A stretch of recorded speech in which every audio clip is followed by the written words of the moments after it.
You are listening to Cemetery Confessions, the world's #1 goth talk podcast.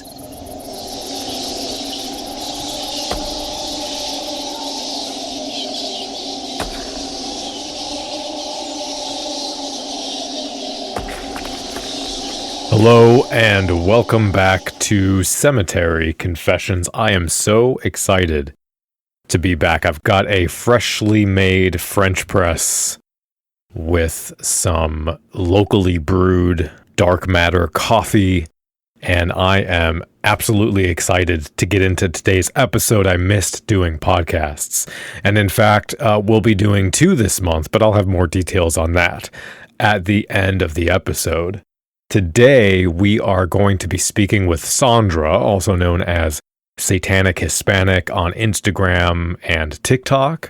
Sondra is a goth and metalhead living in Salem, and we're going to be talking about a bunch of stuff. We'll be talking about the goth scene in Salem, and we'll be getting into, I think, some deep debate around the e-girls and fake goths, quote unquote, making porn content, and sort of looking at that conversation happening online about whose fault it is for the fetishization of goth and the goth GF memes and all of that kind of thing. We are also going to be talking about whether or not in-person community is still relevant in our digital age, and we'll have a conversation around fashion, fast fashion, thrift stores, where you can get good quality goth clothing, how to style yourself,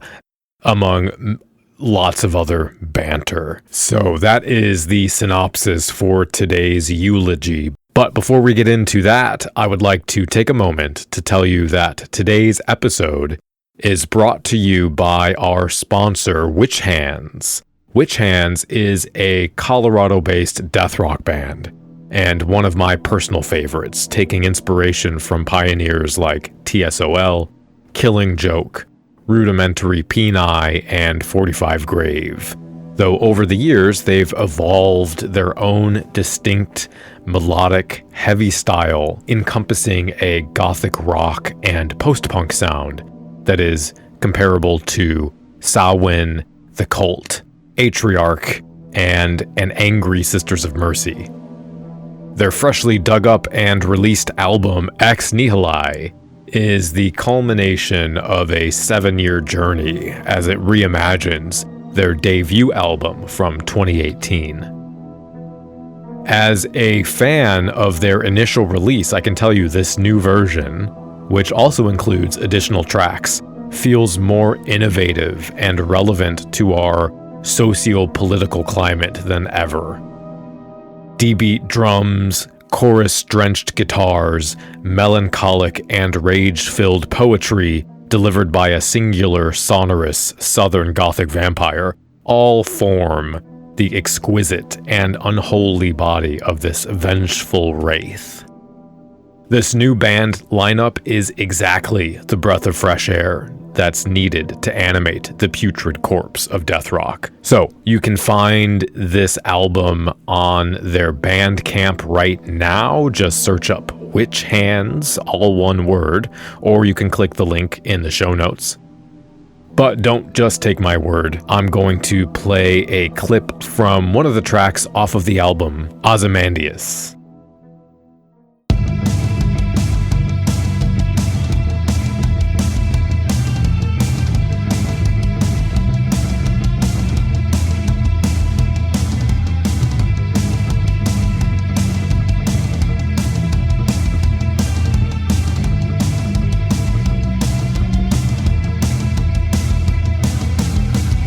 Mirror on the wall, show me cities rise and fall.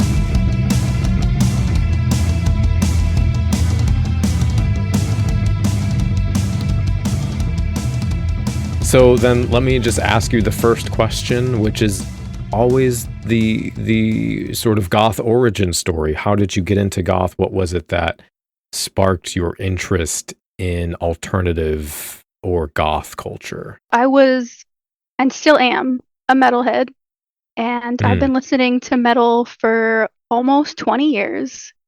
And what kind of led me down the path to goth is Knotfest. It's which is a metal festival. So in 2017, I went to Knotfest, and my husband and I were checking out the lineup, getting like familiar with the bands, and I see a band on there that I've never heard before, and it's Prayers. Now I know now that Prayers is like kind of problematic. Yeah. Yeah. But back then, no idea, and I don't think any of the problematic stuff had like come to light yet, because that was like a while ago. Yeah. So we listened to Prayers, and I was like, what is this? Like, I've never heard this type of music. And I look them up on their Spotify, and they describe themselves as Cholo Goth.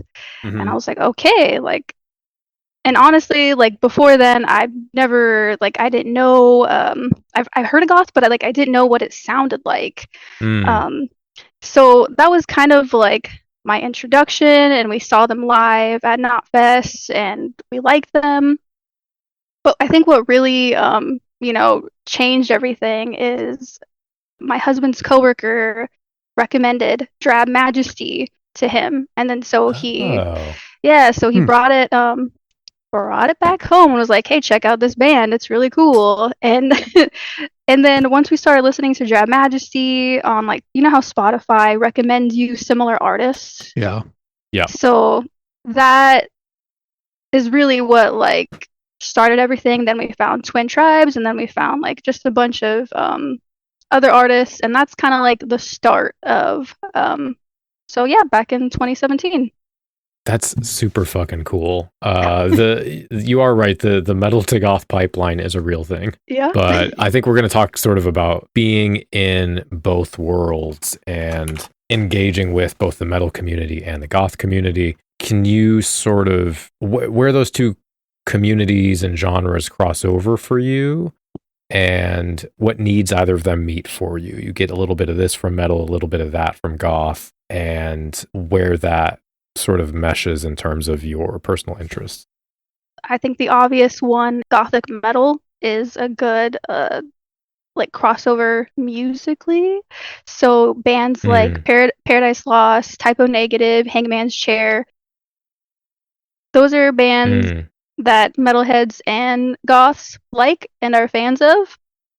But other crossovers, obviously there's like the aesthetics. There's a lot of similarities between how metalheads and goths dress.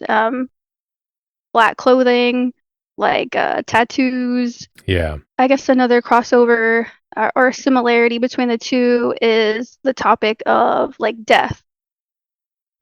So obviously there's death metal. That's all they talk about, death metal. And then it's obviously the way death is talked about in goth is much different, but it's not as violent generally. Death metal, I would say it's very violent and murderous. And whereas death in or even goth, sometimes, sorry not to interrupt, but sometimes even like humorous, like they take it to such a degree as to make it a joke, like Hammer Smash Face is the first thing. Right, it's very over the top. Yeah. Exactly. Whereas in goth, I'd say it's more like poetic. It's just obviously a totally different vibe. And as far as what like I get out of metal that maybe I don't get in goth, I would say that metal taps into like different emotions for me that maybe I can't get with goth. So for example, like when I listen to death metal or slam, like I feel like strong or empowered. I feel, like tough. And that's why like a lot of people, when they work out, they listen to metal. Yeah. Like it pumps them up. And then also I don't know, I associate metal with like certain weather conditions, certain seasons. Okay. So, for example, like when it's snowing out during the winter, I listen to a lot of depressive, suicidal black metal, and it's just like the perfect vibe. And I feel like I can't really tap into those different emotions with goth. Another thing is that metal's really nostalgic for me since I've been listening it like for so long. So certain albums like super nostalgic, whereas goth I'm newer to it, so don't really have the nostalgia quite yet. Yeah. I definitely get the pairing of music with weather thing. I mean, black metal definitely makes a lot of sense. I think in winter I also am drawn to a lot of like Switchblade Symphony kind of stuff. It just feels very sort of cold and sort of reflects what's happening outside. I did start off in metal as a genre before getting into goth, and that was in the early 2000s. I think I haven't been to a lot of metal shows, but I think what I enjoy about being in the metal community is that they're always excited to see me in a lot of ways. I've always felt like I've been accepted as going as a goth, and that's one of the things I really love about the goth scene, because to me, the goth scene feels sort of like a neutral space among alternative subcultures, because you will get metalheads and punks and fetish people and like furries or emos, whatever. And it's sort of like, feels like a safe community for everyone. That sort of gets, I think, reflected in just the personalities of goths as well, which makes like conversations very interesting. And I always try and go out of my way to make any sort of obvious metalheads I see feel comfortable or like chat them up or whatever, because I feel like whenever I do go to a metal show, I do get that sort of very welcome, like, hey, we're glad you're here, we're glad you're enjoying the music, it's cool to see you kind of thing. Yeah. That's awesome. When I go to metal shows, I feel like my outfit is different. Like I look like a metalhead, or I lean in more into like the metalhead look. I don't really look like like if I go to a goth event, then I lean into the goth. So like I guess I wouldn't know like if I showed up in goth attire how I would be perceived. Yeah, give it a try. I guess my experience with it has been pretty mixed historically. Here in the Chicago scene, there's a huge crossover that I've definitely noticed early, and met a lot of people who are metalheads who go to the goth shows. But where I started my goth journey, it wasn't exactly hostile to metal, but there wasn't really any nobody in the scene that I knew was talking about metal. And usually the handful of random person who would come in and request metal to the DJs was typically politely declined. We didn't ever play anything that was metal so much. I think there may have been a little bit of crossover, like Sondra said, with some of the gothic metal. There was some possibilities that some typo negative was played every once in a while, but not a whole lot else. And this was back in the like latter half of the 90s.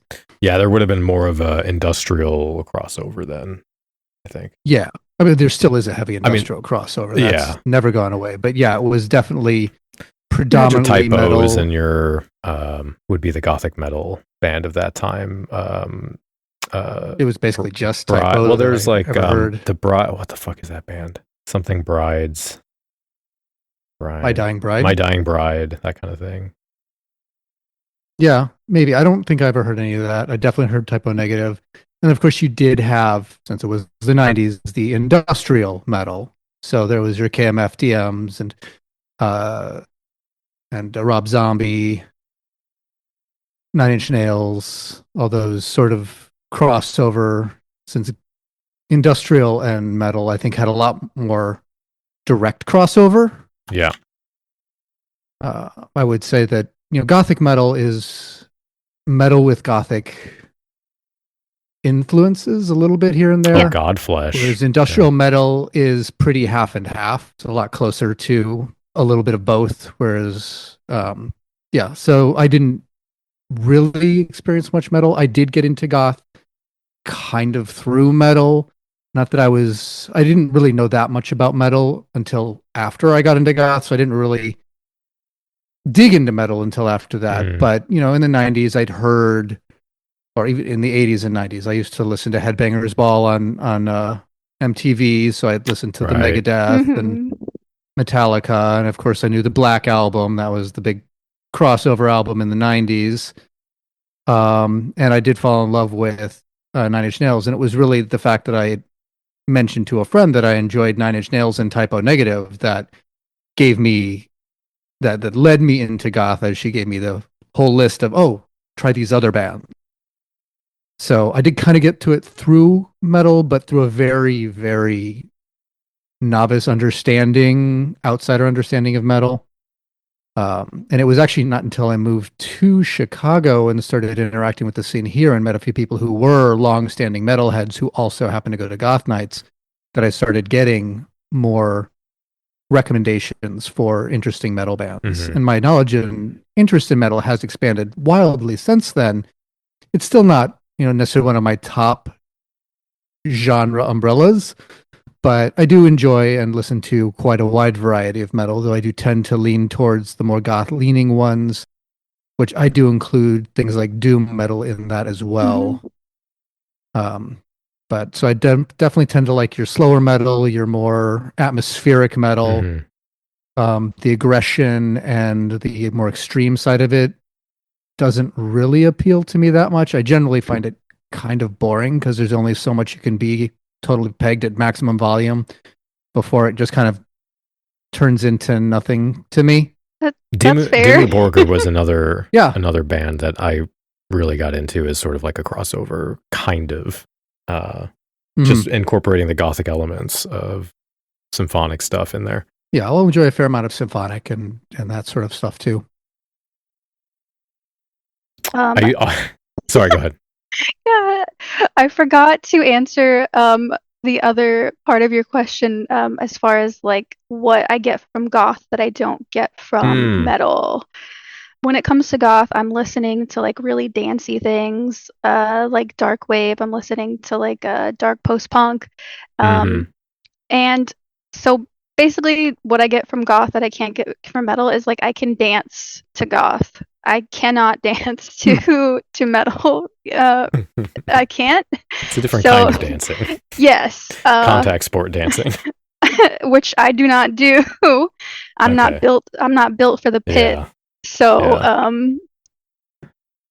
with goth, besides like dancing and being able to dance with friends, I feel like I can be more creative with like my makeup and how I dress. Versus I feel like I'm I don't know, I can't be as creative in metal. So maybe it's a little bit more of a uniform idea with your metal aesthetic, where the gothic aesthetic is more just open expression, creativity, and play. Yeah. That's funny too, because I had the opposite experience with makeup specifically, because I didn't know how to do makeup, and I didn't have a lot of good examples of goth makeup in early 2000, and so I was doing for a long time as a mall goth. I was doing Danny Filth makeup more or less. Wait, I have to Google this.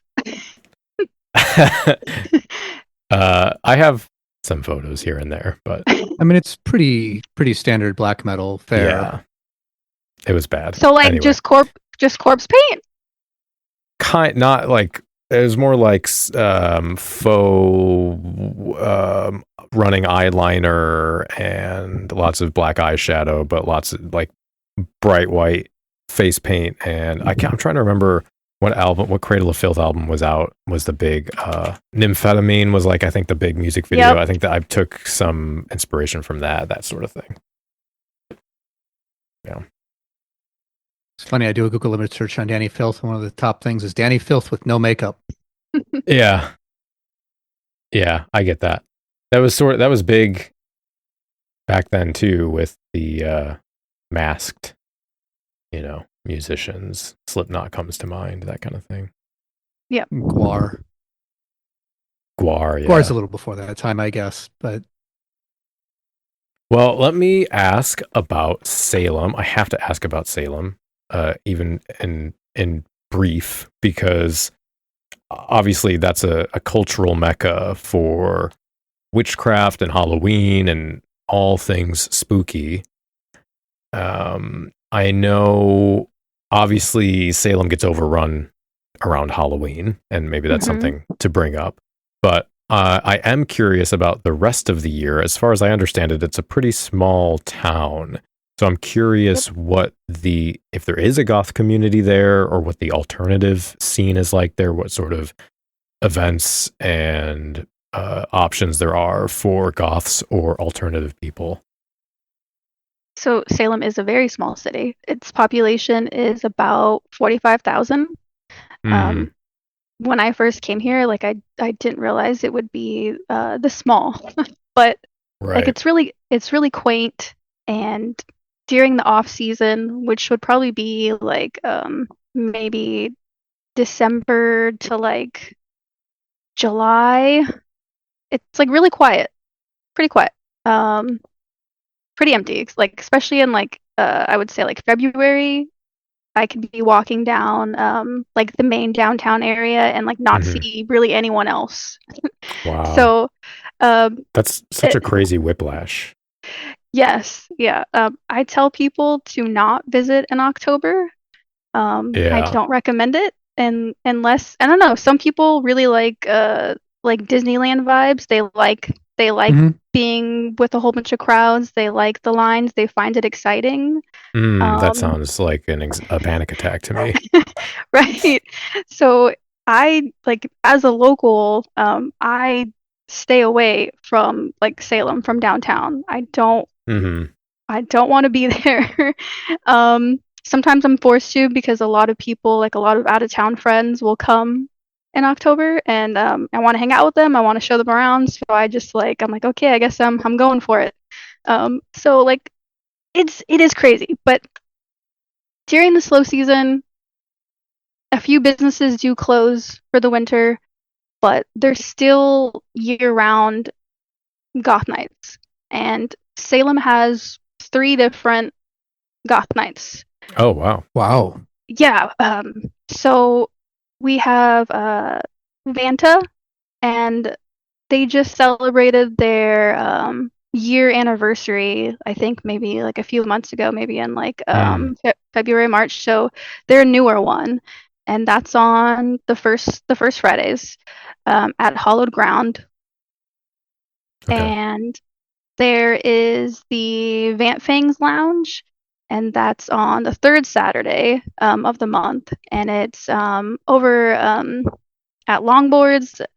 And then last there's Dark, which is the oldest goth night in Salem, and that's at Kodo, which is like an Asian restaurant, and that's on the 4th Saturday of the month.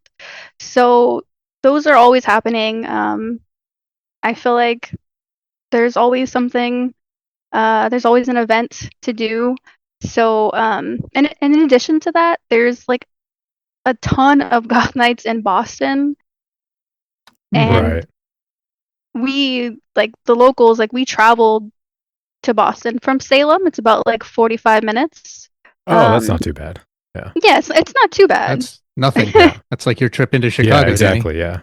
Yeah. So we venture out there, and then there's a ton that I can recommend in Boston. There's Ex Mortis on the second Fridays. Oh yeah, I know about Ex Mortis. Yeah.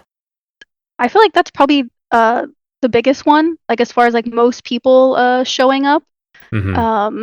It's huge. When I first went there, I was like shocked at how many people were there.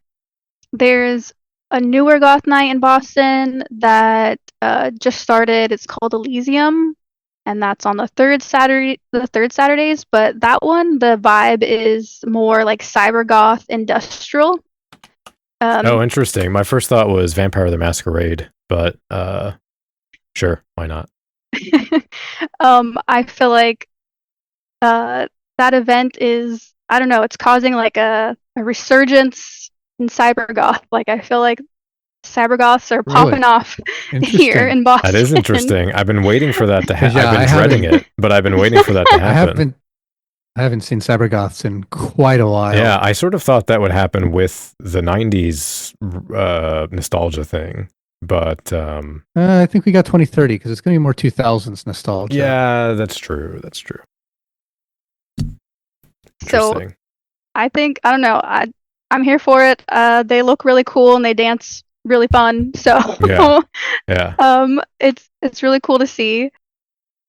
At Man Ray, which is like a legendary yeah, that's a big one. Yeah, a legendary club. I guess it used to, like, it opened in like the 90s maybe, and it closed like in the like early 2000s, but then it recently reopened like a few years back, and it's like a big deal in the, I don't know, in the Boston area.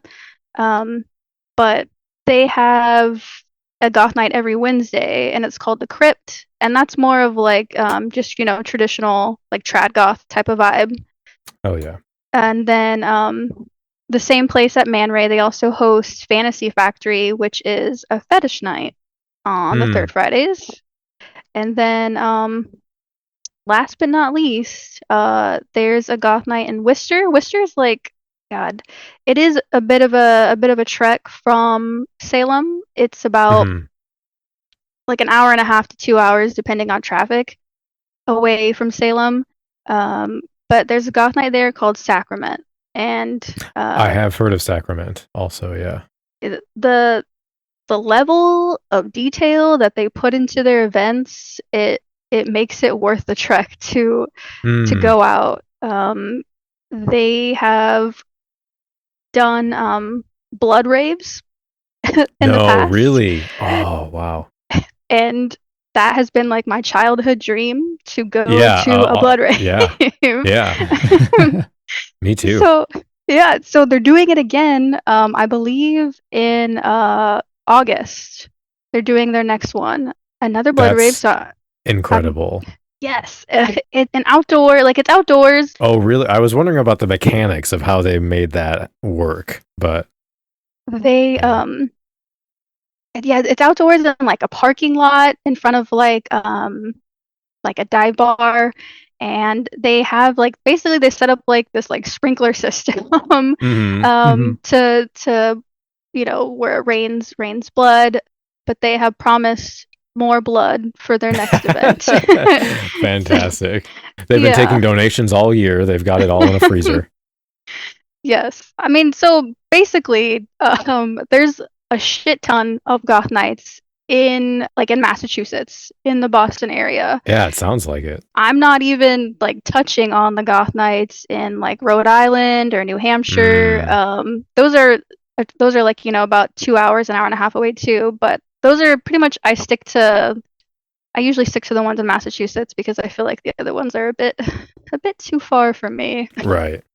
Sticking on that, do you have any recommendations for anyone visiting of like cemeteries, or even just other shops and things that you would say are kind of must see for if you're a goth visiting the area?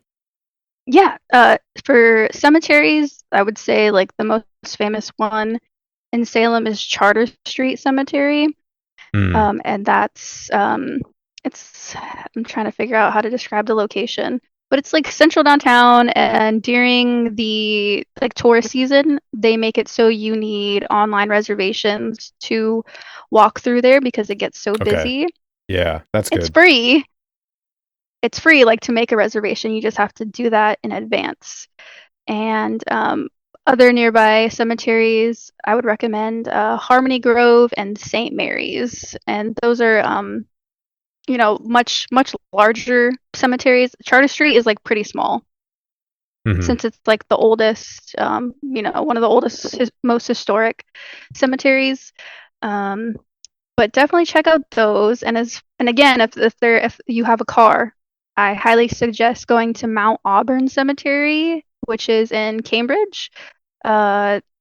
It's probably the prettiest cemetery I've ever been to in the state of Massachusetts. So let's see what else. Oh, you mentioned shops. Well, let me ask you real quick about the cemeteries. Do you get, it just popped in my head when you were talking about reservations. Do you run into problems with tourists? Because one of the examples that stuck out to me was at Whitby Gothic Weekend. I don't remember. I think this might have been pre-pandemic, but at some point they, I think, closed off the main cemetery, which is like the big attraction up on the hill, because they were having, or at least one of them got closed because goths of all people, although I know a lot of people that go aren't goths, but they were getting, there was damage and other stuff happening to the tombstones in these like historic cemeteries. And so they had to just shut them down. I don't know if you run into issues like that. I've heard of, in Marblehead, there's a cemetery called Old Burial Hill. And it's a popular tourist spot because it's, I guess there's some scenes from Hocus Pocus filmed there. So yeah, that would make sense. Yeah, so I've heard that they close that in October for the whole month because of basically, just having too many people like run around in the cemeteries. But besides that, I think that's the only cemetery that I know that like actually closes due to tourism. Well, that's good to hear, at least. Yeah. Shops. Shops. I really recommend the Black Veil Shop of Drear and Wonder. Okay. That is not in like Salem downtown proper. You can't just walk there from downtown. You're probably gonna need to either drive there or like lift there. It's a little out of the ways, but it's still like in Salem.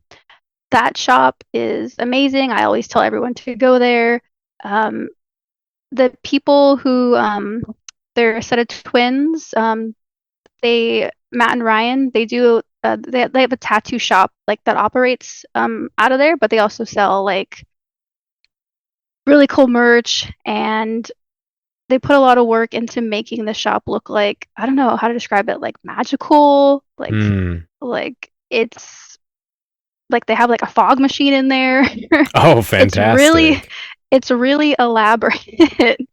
I say it's like an experience.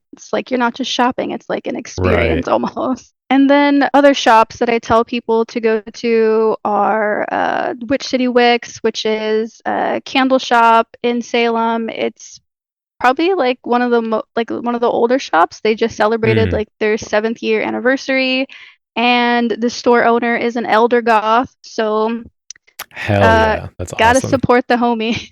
Yes, yeah. And as far as like, I guess more of like, it's something more of like a thing to do, but the Witchboard Museum, it's basically like a Ouija board museum. Oh, okay. I always tell people to check that out. And I think Nocturne is another store that's like it's more of a Whimsigoth vibe. And people who go there always like just rave about how beautiful it is. So I know I'm probably forgetting like a bunch of stores that I should say, but those are the ones off the top of the dome. Sorry, my wife brought me dinner, so I'm gonna munch every once in a while. Okay, well, I did want to also ask about Salem. Because I see this happen in general outside of Salem, this sort of conflation of goth with anything dark. And I know Salem runs on tourism, and it's a big, dark, spooky mecca. So I wonder if you run into events or people or things that sort of get advertised or marketed or labeled as goth with no real connection to that, and because I know that can be a frustrating thing, or maybe it doesn't happen out there. I don't know. No, it for sure happens. It's it's exactly like you said, like people, because Salem is like the spooky Halloween town. I feel like there are a lot of tourists who think that because they like Salem and Halloween that they're goth. So I feel like that is a pretty common thing. But I know that that's not just limited to Salem. That's also like an in general problem where people are like, oh, I like Halloween, I like spooky things. They kind of conflate being spooky with being goth. Yeah. Okay, so then what about witchcraft as well? Because there is a crossover with paganism and goth that I run into fairly frequently. I would assume it's a bigger connection in the scene there, but I don't, I'm curious if that's true or not. I mean, like, we're the witch city. Witchcraft is embraced here, and most local businesses, they carry books on witchcraft, and they have they carry the different supplies, and like a lot of them will incorporate witchcraft in their event, whether that be for like a seasonal thing, or I'm trying to remember. I went to an event, a business. It was like a museum. They were having an opening event for one of their new spaces, and it was around springtime. And they, as part of their opening event, they did like, I can't remember what type of witchcraft it was, but they encouraged all the attendees to like participate in their that spell, and pretty much everyone's happy to do so because that's normal here. Yeah. But as far as there being like a goth witchcraft crossover, I don't really see it. Or like, I know that there's, of course, I have like friends who like maybe dabble in like tarot, but it's like, is tarot considered witchcraft? Yeah, I mean, outside of witchcraft, yeah, I would think so. Okay, but yeah, I mean, yeah, I guess it's sort of, I guess that would be divination in a way, maybe. I don't know. I'm not an expert in these things. Do you have any sort of connection to or personal practice or anything like that in any sort of paganism or witchcraft? No. Okay. Like, I've dabbled in tarot, and like I got myself like a couple decks, and I've gotten books on tarot and tried to learn it, but I have a problem where I pick up hobbies and don't finish them. So you have ADHD. Yeah. Pretty yeah. So no, I relate to that. And I mean, like, I do want to learn more about like Mexican witchcraft specifically. But I don't know. I have like, when I want to read, I feel like I want to read fairy smut, Yeah, like, yeah. It's hard to get away from the fairy smut. It is, yeah. The pull is strong. I understand. Yes. Yeah. All right. Well, let me switch topics completely, because one of the primary things I wanted to talk about is fashion and a bunch of different aspects of that. And I find you to be a very fashionable person, so I thought you might have some thoughts on this. And I mean that, yeah. Your TikToks and everything, I think you have a very good sense of fashion. In the last episode we did, we spent a lot of time talking about high fashion, which I don't want to talk about necessarily now, but we sort of agreed, Trey and I, that high fashion isn't relevant for most goths and generally out of reach. So I wanted to try and talk instead about, I guess, more practical fashion. And the first thing that comes to mind for me is the thrift store as sort of a staple for goths filling out their wardrobe, sort of a way to get into DIY and this sort of cultural, practice of thrifting that's been around since the beginning of goth, really. And one of the things I've seen talked about more and more recently is the state of thrifting being flooded with fast fashion and just the clothing being overpriced. I was curious if you had any thoughts on or experiences with thrifting and goth, if you think it's worthwhile in 2025. What's your sort of take on that? I think that thrifting is the way to go. Like, most of my clothes are thrifted. Mm-hmm. So I'm lucky in that there's a local business in Salem that's called Open Casket Vintage. A fantastic name. Yes. She's a friend and she's a goth and she's an expert in sourcing clothes and things for your home that goths like. So I honestly buy most of my clothes through her, and she prices her stuff at, honestly, most things are from like $7 to like $25, and that's really I feel good. like that's affordable. Yeah. I feel like that's really affordable. And what I love about, I mean, obviously, like I said, she's, as a fellow goth, like, she has a good eye. So she, like, is buying stuff that other goths would like. And she also, this is kind of what distinguishes her from like other like thrift shops, but she like cleans the clothes, like she launders the clothes. Oh. And like will steam them and make them look all pretty and have them smelling nice when she sells them to you.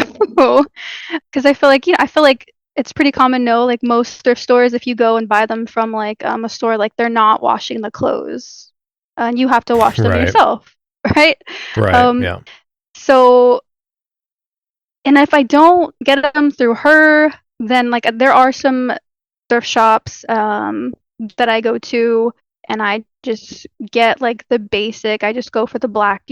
Hopefully there's a black section, and I go to the black section, and I find I find some staples in there, and I feel like I'm a pretty cheap person. So, because if I feel like it's like, oh, it's a Sheen top and they're trying to charge like, I don't know, $15, I'm gonna be like, no, I'm not gonna buy that. Yeah, that is really cool. You have that shop. It reminds me of, I have a friend who runs a shop, a very similar shop called the Arbitrarium, but that's in Colorado Springs. I don't really have anything like that near me. I know in Chicago, people do annual, I don't know what they would be called. They're more like flea market style, kind of you can sign up to have a table and bring your stuff and sell them kind of thing. And there's some more, some ones that are organized by like one person, but they're not physical store. So I have to go to the like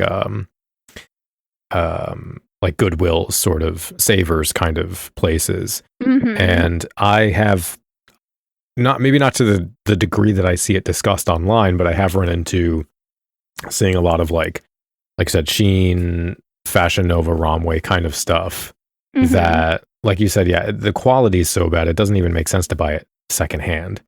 Yeah. And yes, they're charging like as much as it is for firsthand. And that has really sort of put the damper on the excitement of thrifting, because I like to, if I can, I like to make a day of it, get coffee, go to 3 or 4 places, see what I can find, sort of like the treasure hunt idea of it, Yeah, totally. I have found like lip service pieces or shrine or like some big demonias or whatever. Like if you find a pair of goth boots or shoes that fit you, I mean, that happened like 15 years ago, but that's still like, once in a lifetime sort of like, holy fuck, how did this get here? Which I was actually excited because we moved recently, and I brought lots and lots of clothing, just like stuff that didn't really fit anymore, that kind of thing, to our local thrift store. And in my head, I was like, I'm going to make somebody come in their pants or something. Like somebody's going to have the best day of their life eventually. And the idea of that was really exciting for me. I did want to ask, outside of thrifting, because there are other limitations to thrifting as well, just sort of like, plus size clothing can be an issue, or right. If you don't live near a big city as well, you're not going to find that kind of thing. So what sort of advice might you have for putting together a wardrobe, building one up or adding to it, or maybe if you're trying to change styles as you were getting into goth recently in 2017, if you sort of started trying to do different types of fashion, or what's your advice for that kind of thing?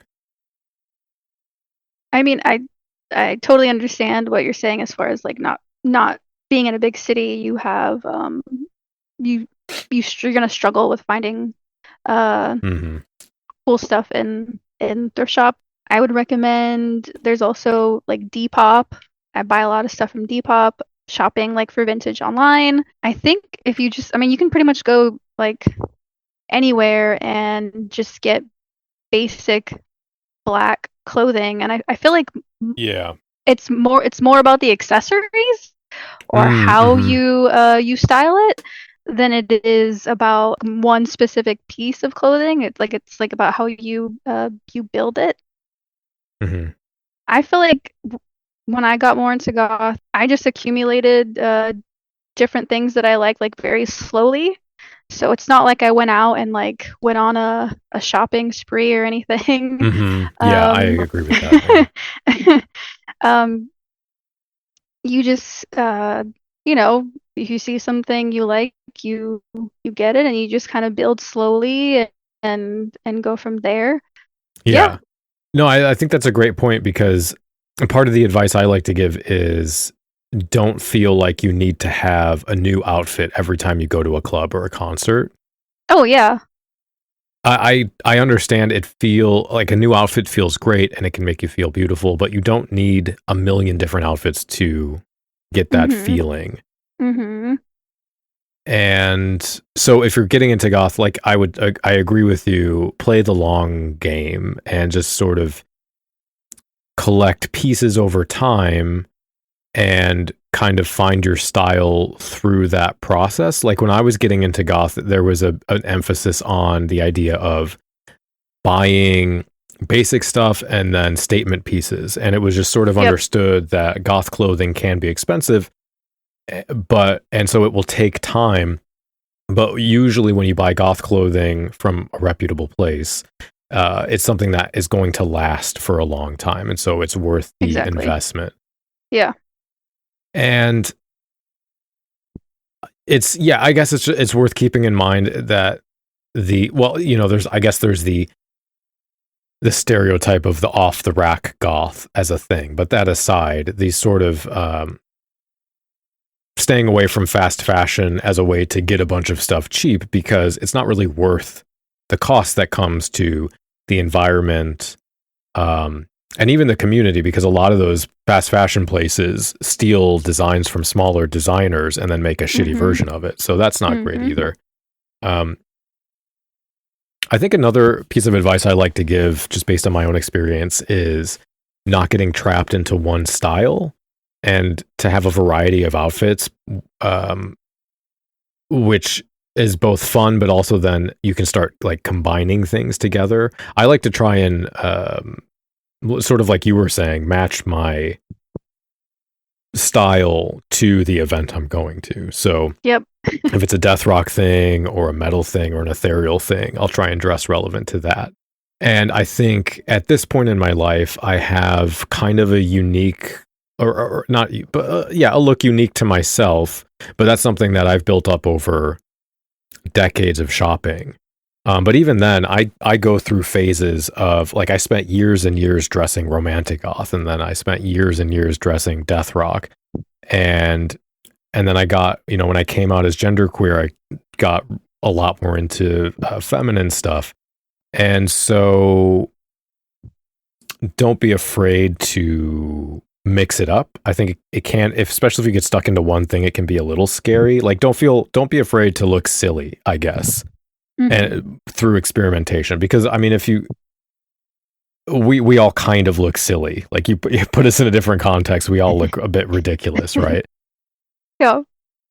And yeah, another point you made that I liked was just getting like basic stuff, because I think I'm a big believer that it's more important. I mean, goth is a very visual culture, but I think it is more important that you are at an event than it is that you look like you're dressed for the runway. Because like I can't spend hours getting ready for an event anymore, and so I think it's better to show up in just a band shirt and jeans than to miss out because you feel like you couldn't have enough time to do your hair and your makeup and all that kind of stuff. 100%. Yeah. Sometimes I don't have enough time to look the way that I would like to. And I still show up. I'm like, you know what? Tonight is just not I'm not feeling the greatest about my outfit, but you want to be there and you want to go to the event, and I like trying to be on time. So, some days you're gonna slay harder than other days. Yes. Yeah. Yeah. And please, anyone listening, stay away from fast fashion. There's so much. I just saw a clip of a documentary the other day about a beach in Ghana where all the stuff that doesn't get sold at thrift stores gets dumped, and it's just completely ruined like miles of beach.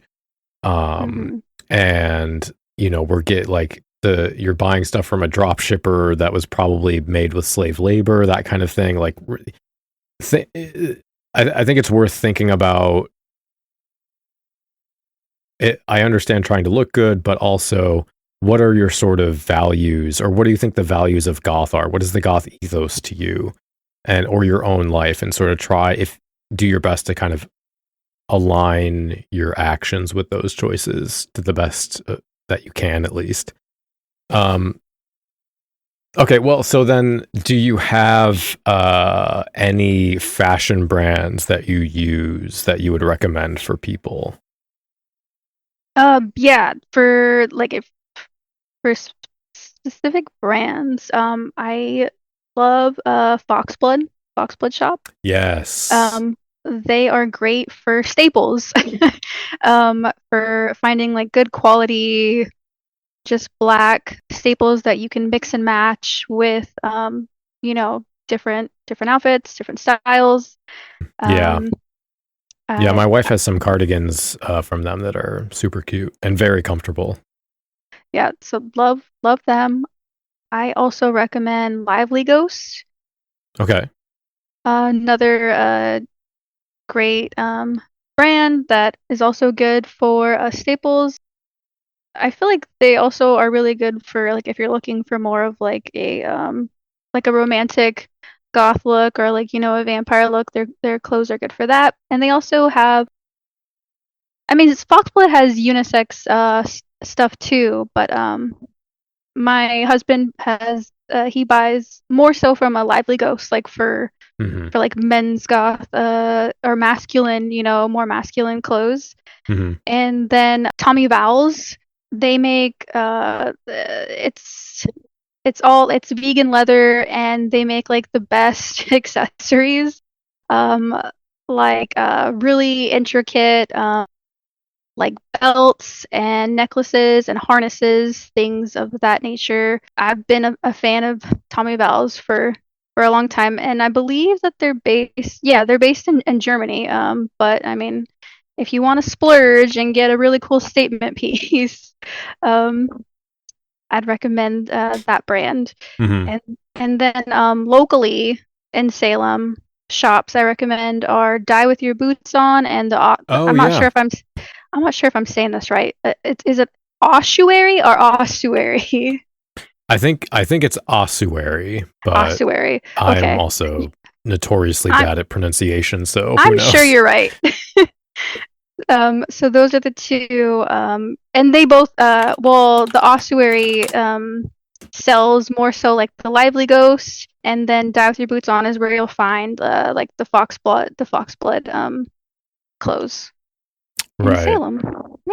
Yeah, very cool. I did write down a few of my own recommendations because I was thinking sort of last episode we complained a lot about somebody else's list of brands, so I thought I would recommend a few that I think I can vouch for. Midnight Hour, I like a lot. They have a Joy Division product line that I really love, and they have really beautiful sweaters.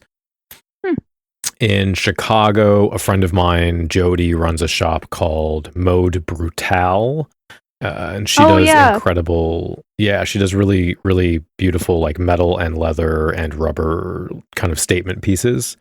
That I have a few of, really good quality, really pretty, and she's an amazing person. I'm really lucky to know her. Another amazing person, Junkyard Bat, who's a friend and patron of this show. He does a handcrafted jewelry that's really, really pretty. Definitely worth looking at. Another friend, Bone and Busk, is a shop out of Canada. They do commissioned stuff, but they also make really beautiful corsets and little like bits and bobs like pins and bags. One of my favorite things from them is a shirt that says "Goth is political," and that it includes song lyrics on there from different goth bands like Susie Sue and different stuff.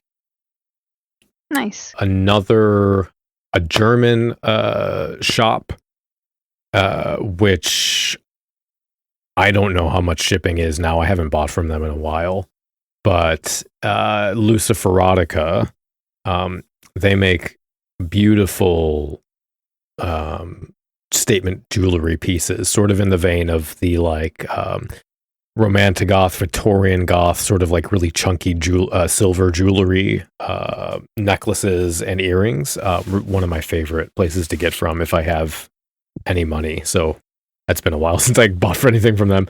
And then Dark Angel Co., which is, so they closed down. Their website is still up. Actually, I pulled a short quote from their site because I think it was emblematic or relevant to the idea of not buying fast fashion or sort of supporting local or reputable goth companies, because they said, quote, "The clothing industry has changed dramatically over the past 30 years, and sadly it's now very difficult for small independent labels like ours to survive when competing with low-cost overseas manufacturers." But they made, I almost don't even want to talk about them because I want to buy everything for myself, but they make like Victorian goth stuff. And when I say the quality is incredible, I have several jackets and pants that I bought from them 20 years ago that are still in really, really good shape. Still holding up. Yeah, just beautiful craftsmanship. And so for me, my personal mind, they're like up there with Lip Service and whoever in terms of like legendary status.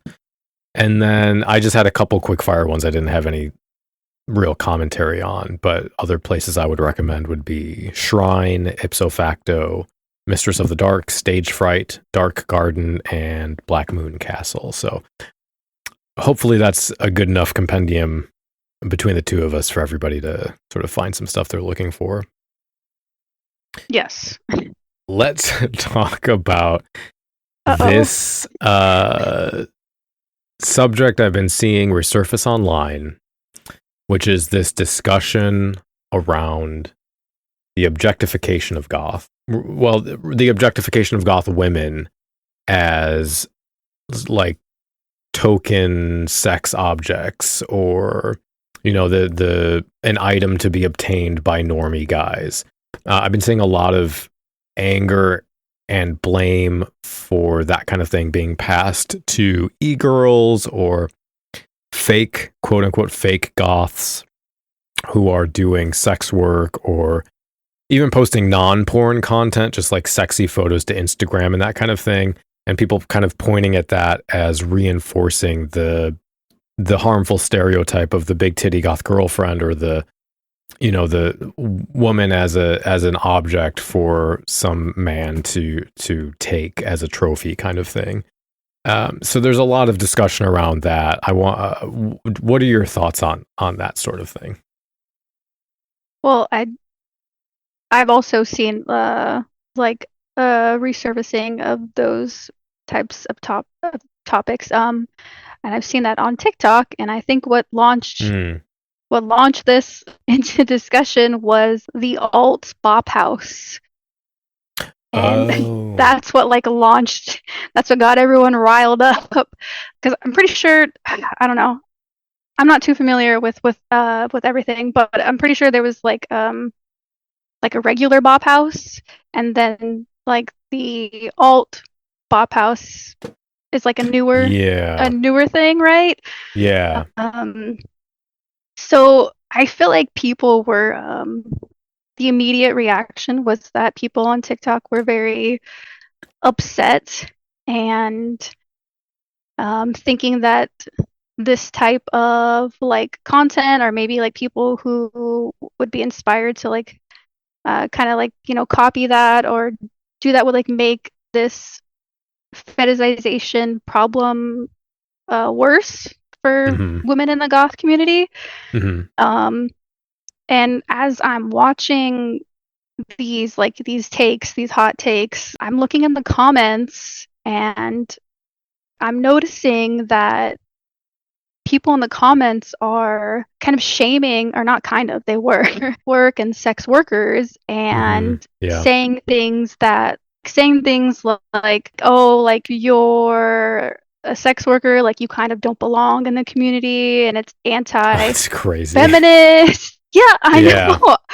I just feel like the comments were being like really puritanical, and they were very conservative leading, and I kind of was like, what's going on here? Why are people I think that those types of comments are just, I don't know, indicative of this conservative, I don't know, hostile takeover. And they're kind of showing, that like it's my understanding that Zoomers voted more conservatively than millennials, and that that I was just reading through those comments. I was kind of surprised given the shift in the shift towards conservatism in this country. But I feel like this fetishizing goth women has been a problem for like a long time. Oh yeah. And I feel like creepy dudes are always going to be creepy dudes. They're always going to be there. I don't know. Yeah, exactly.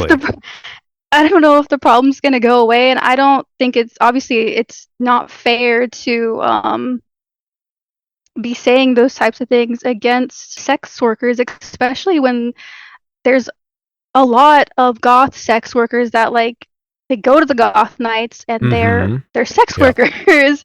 And especially since a lot of like the goth night fashion is influenced by BDSM, and it's like, why are you bringing these conservative ideals into the goth space? I don't know, I hate it.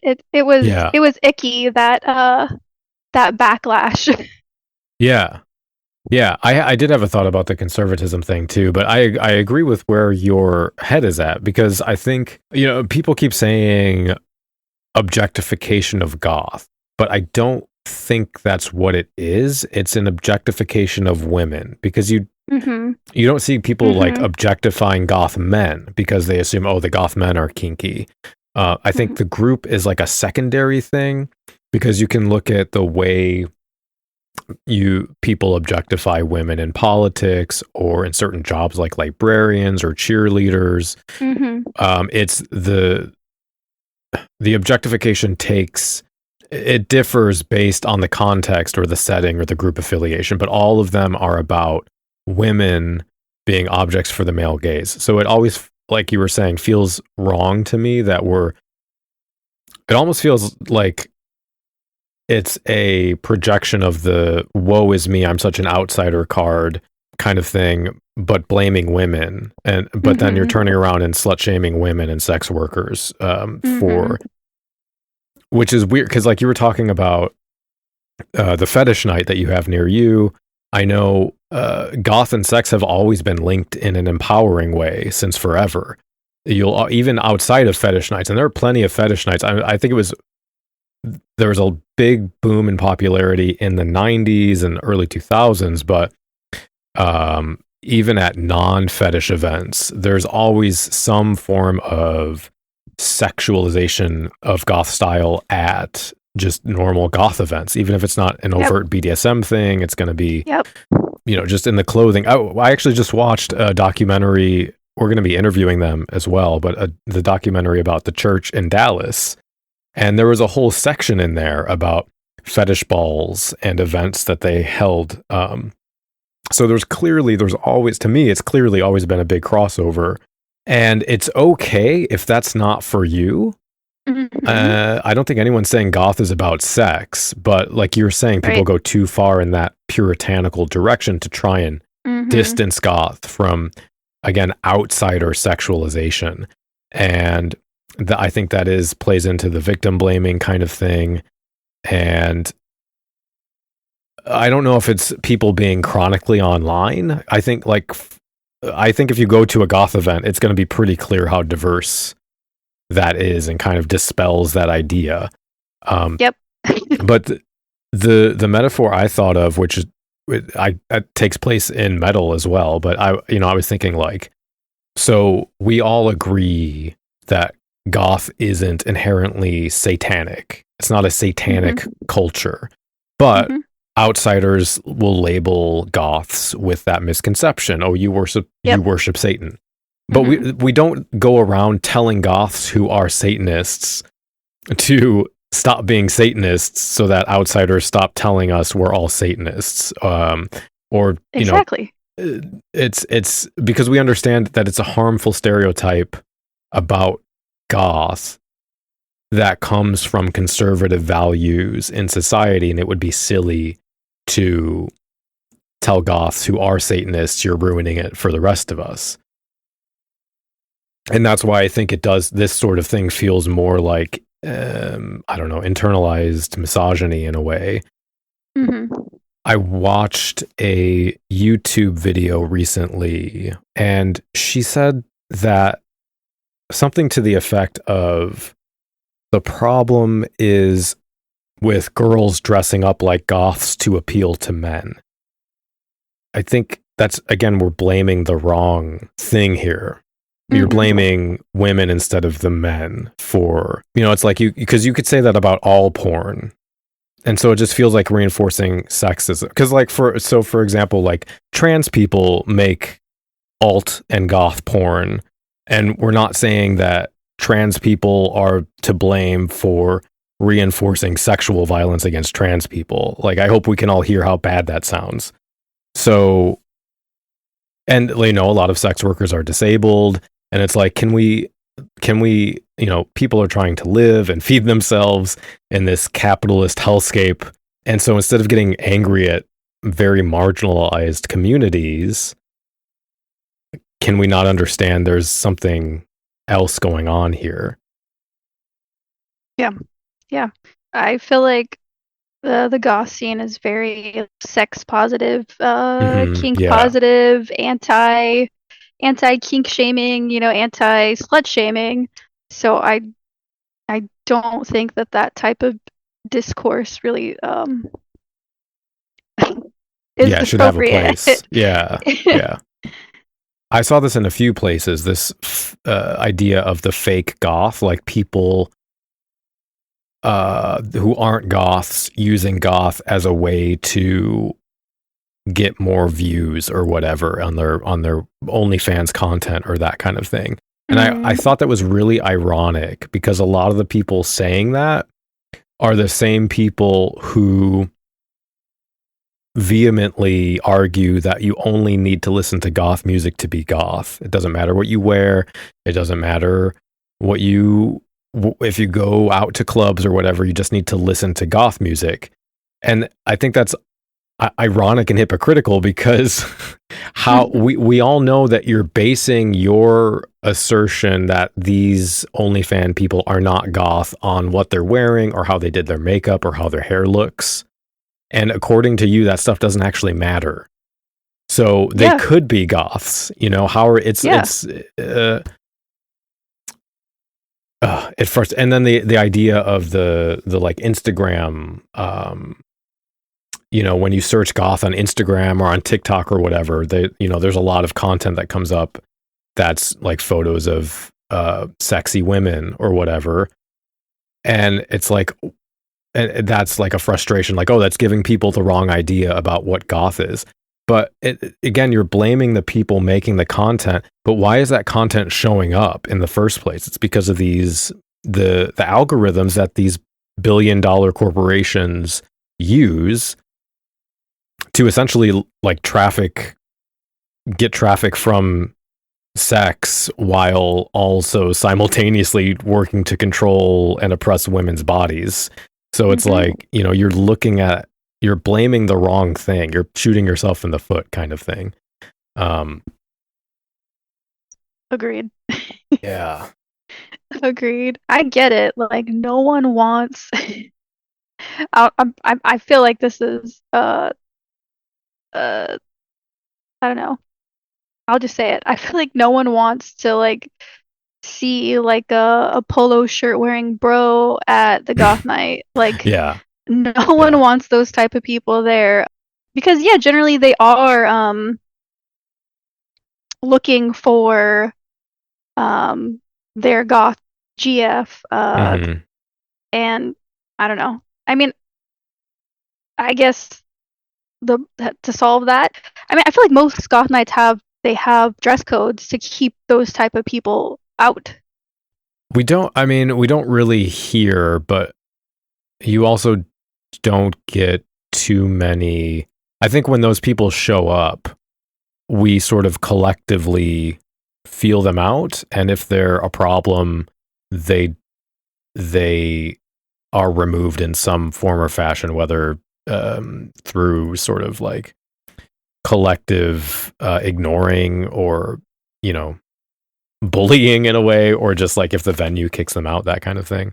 And I guess to your very first point, I think you can't get around that aspect of goth ideology that has to do with politics, because I think that rise of conservatism you're talking about is this sort of I guess it's like the frog in the boiling pot of water kind of thing, where it just gets a little bit warmer and a little bit warmer, and you sort of adjust and don't recognize the way that these things are seeping in.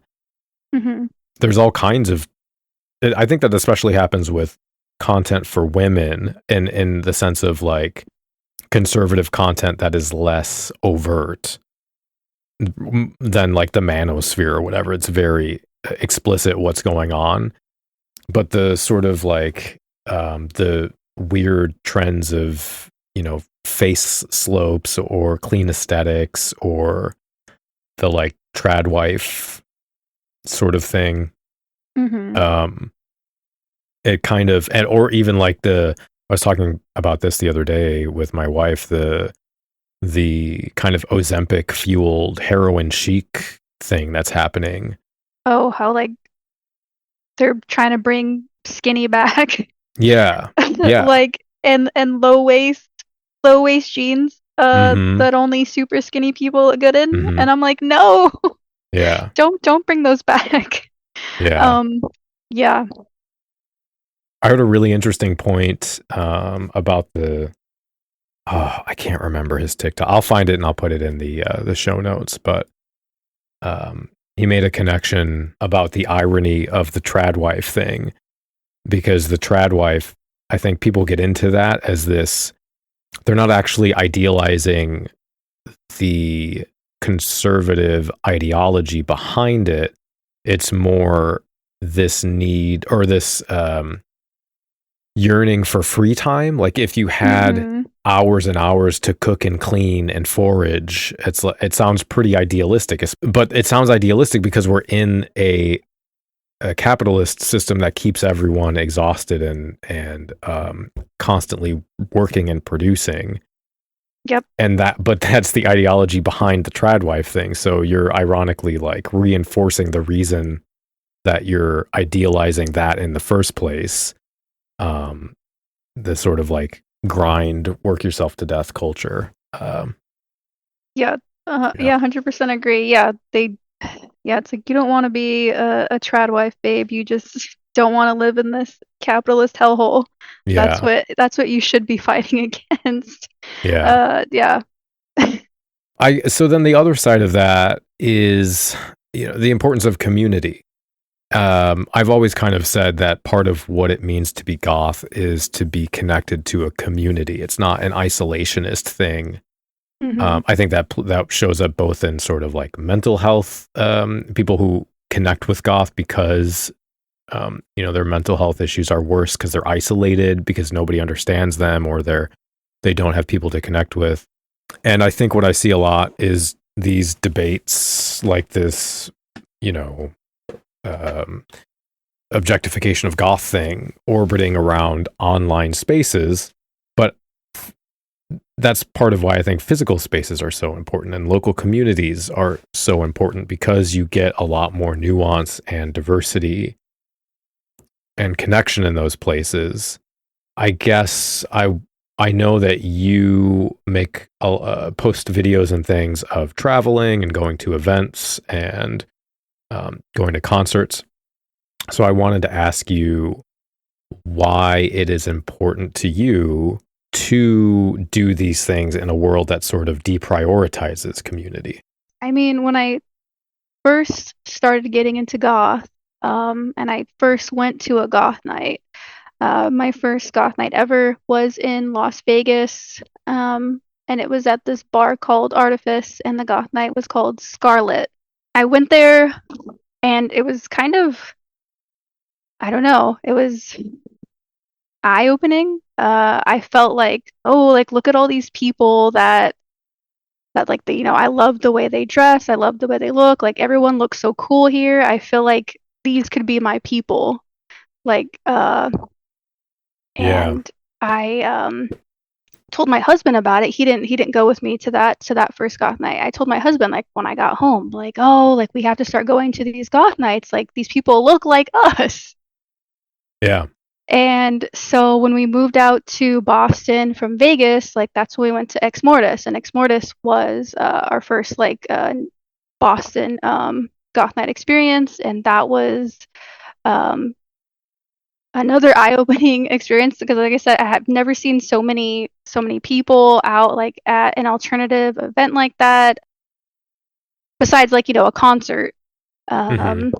And I seen things that I've never seen before. Like, that's when I seen like a lot of BDSM stuff. I saw I saw like furries. I saw like a lot of things I've never seen before.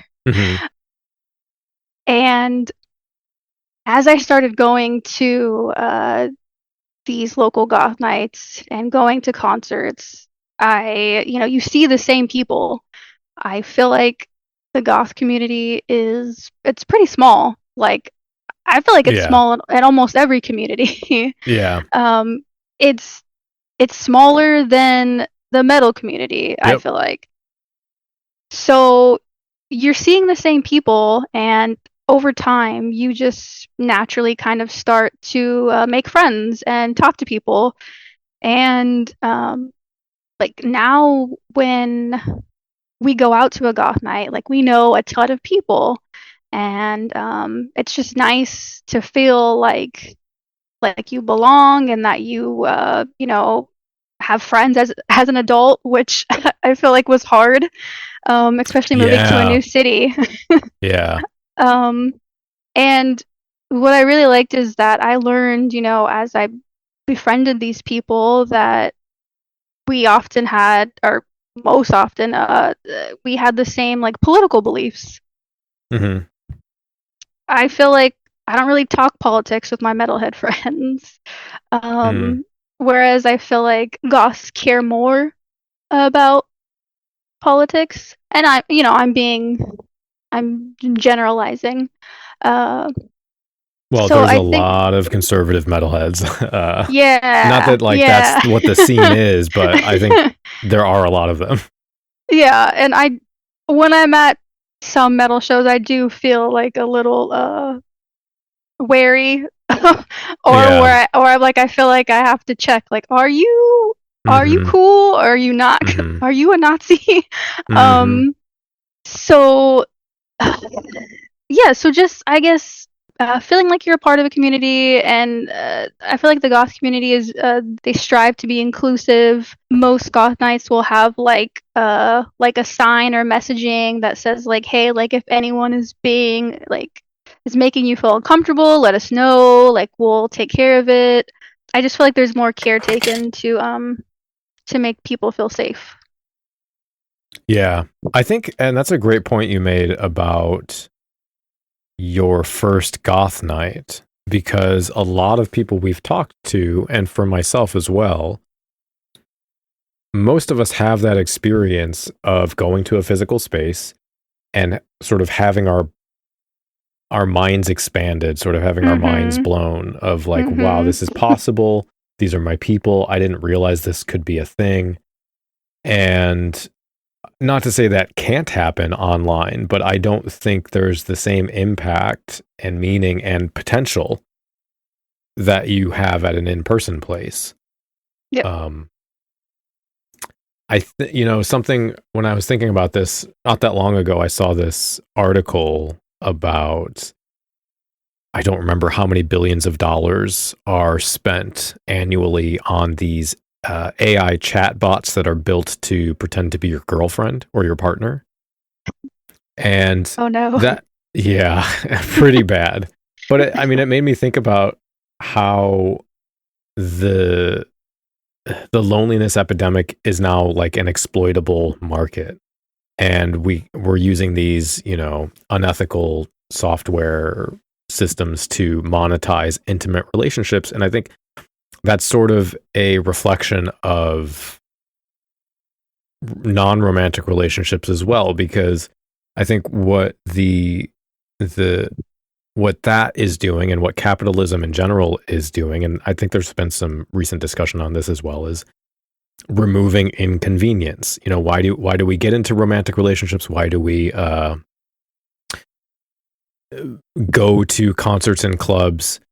It's because there are millions of benefits that you get from those. Long-term relationships are incredibly difficult, but they're also incredibly rewarding. But we have this system that wants to remove inconvenience and prioritize sort of fast hits of dopamine. You can, instead of driving a friend to the airport, you can get an Uber or something. And it really dissolves connection and community to the point that we lose these ways to like build trust and connection for the sake of efficiency. I think it benefits the people in power, because not just because they're profiting off of it, but because it keeps us all isolated. It breaks those bonds and networks for potential organization around justice and human rights and that kind of thing. There's all these benefits that you get from emotionally, physically, from like being with people, from seeing a movie together, or going to a concert with friends, or dancing alongside other people. That is worth sacrificing some utilitarianism or some convenience or some practicality.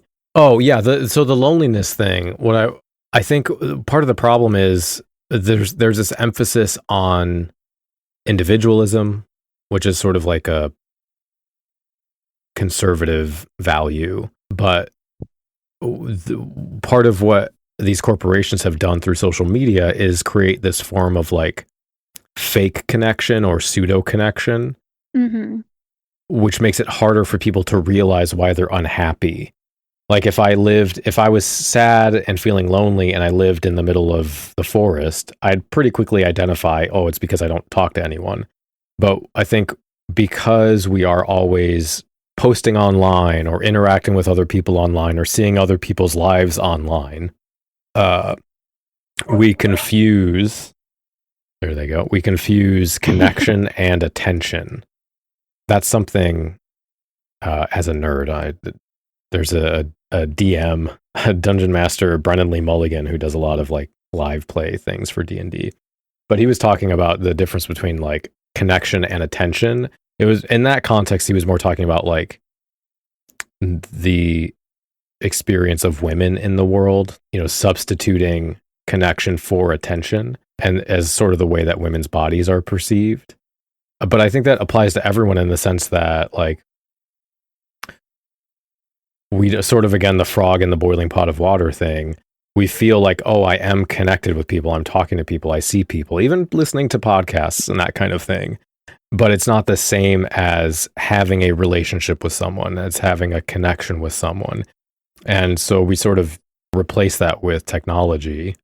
And I think the technology plays up a lot of our own, anxiety, like anxiety to leave your house or sit down and talk with a friend about a disagreement or have a difference of opinion and sort of figure that out. But I think the long-term benefits of that are, helping maintain the goth scene, because the goth scene provides a place for people that are ostracized and marginalized in other places. That is itself political, and that's something that a capitalist system does not want, because they want us to be overworked, not have time or energy to organize, to get together and talk, and then on top of that, all of these incentives to stay isolated, to have that convenience for everything. Yeah, I really like your point about that first time walking into a goth club and that, emotional impact that you get from face-to-face local community. And again, you're going back to the sex worker thing, just sort of being among people and becoming comfortable with nuances and differences, I think makes a big difference. Sorry, I really rambled on there, but I've been thinking about that the last few weeks. And I think goth particularly, subculture particularly, can be so powerful in that aspect. And I don't want to lose that, I don't know. No, well said. Well said. I could listen to you talk forever. And I do listen to you talk forever. Oh, no. No, yes. I've been a longtime fan. I've been listening to Cemetery Confessions for years and years, and your podcast has taught me so much about, the history of goth, what it means to be goth, the politics of goth. So yeah, talk forever. I accept that with grace and humility, and I will move on because I'm uncomfortable with compliments. So, but thank you. That really is crazy for me to try and comprehend. Yeah, I think that's probably all the important things that I wanted to get to. It's too bad Trey's not feeling well. Yeah, but it's I guess that's part of having a human body. It's been rough, but I'm back. So, but I mean, it was a good conversation. So good. I enjoyed it. Good. I'm glad you enjoyed it. I hope you feel better. Yeah, I'm so sorry. I do too. It's okay. Okay. Well, before we hang up, then Sondra, can you just let everybody know where they can look for you? Instagram, TikTok, anything you want to point people to. Yeah, my how do you say it? My username, I don't know, Mm-hmm. is Satanic Hispanic, and it's satanic like seitan, like the vegan food, because Mm-hmm. I'm vegan. Mm-hmm. So Satanic underscore Hispanic, and you can find me on TikTok and Instagram. That's something else we could have talked about, actually, because there's definitely a big vegan crossover in goth as well, and that veganism itself is also political. So Yes, very. um, yeah, I feel like most most of my friends are goth vegans. yeah, there's that's interesting. Yeah, because actually, I think Trey and we brought that up not an episode or two ago about just in passing of mentioning like there are a lot of vegans in Chicago. I don't know necessarily how pervasive that is outside of our specific scene, but I feel like there's a higher percentage. I agree. Mm-hmm. I think so.